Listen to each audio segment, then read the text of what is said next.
নোয়াখালী জেলার সোনাইমুড়ীর রাজপথগুলো ব্যাপক উত্তাপ ছড়াচ্ছে শিশু রামিসাকে ধর্ষণ ও হত্যার প্রতিবাদে।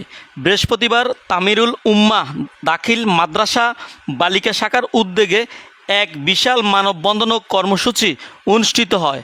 বৃহস্পতিবার সকাল 11 ঘটিকার সময় সোনাইমুড়ী বাজারের প্রধান সড়কে বিক্ষোভ মিছিল কর্মসূচি অনুষ্ঠিত হয়। পরে বাইপাস চত্বরে এক বিশাল মানববন্ধন অনুষ্ঠিত হয়। উক্ত মানববন্ধনে উপস্থিত ছিলেন সোনাইমুড়ী তামিরুল উম্মাহ মাদ্রাসার পরিচালক ইব্রাহিম খলিল, সোনাইমুড়ী প্রেস ক্লাবের সভাপতি বেলাল হোসেন ভূঁইয়া, পরিচালক মাসুদ আলম, সহকারী মোহতামিম জাকারিয়া শিহাব, অত্র মাদ্রাসার শিক্ষক শিক্ষিকা সহ প্রমুখ শিক্ষার্থী এ সময় উপস্থিত ছিলেন।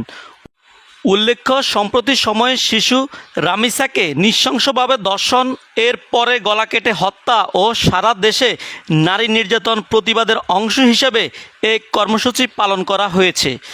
এ সময় মানববন্ধনে কর্মসূচিতে বক্তারা বলেন, সারা দেশে যে পরিমাণ নারীর প্রতি অবহেলা, ঘৃণা ও নারী নির্যাতন করা হচ্ছে, আমরা সবাই আমাদের অবস্থান থেকে প্রতিবাদ করে যাব।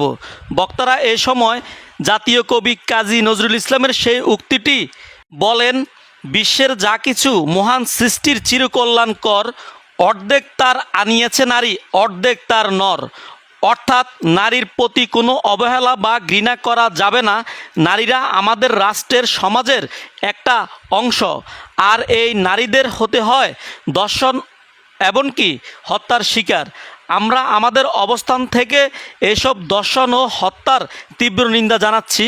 সরকার এবং প্রশাসনের কাছে আকুল আবেদন জানাচ্ছি যাতে এইসব ধর্ষণ ও হত্যাকাণ্ডের দ্রুত বিচার করে।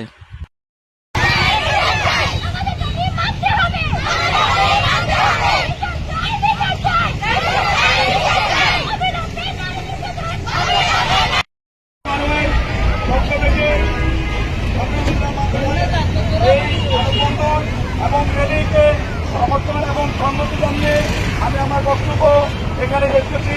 আল্লাহ হাফেজ। বিচার চাই, বিচার চাই, বিচার চাই, বিচার চাই।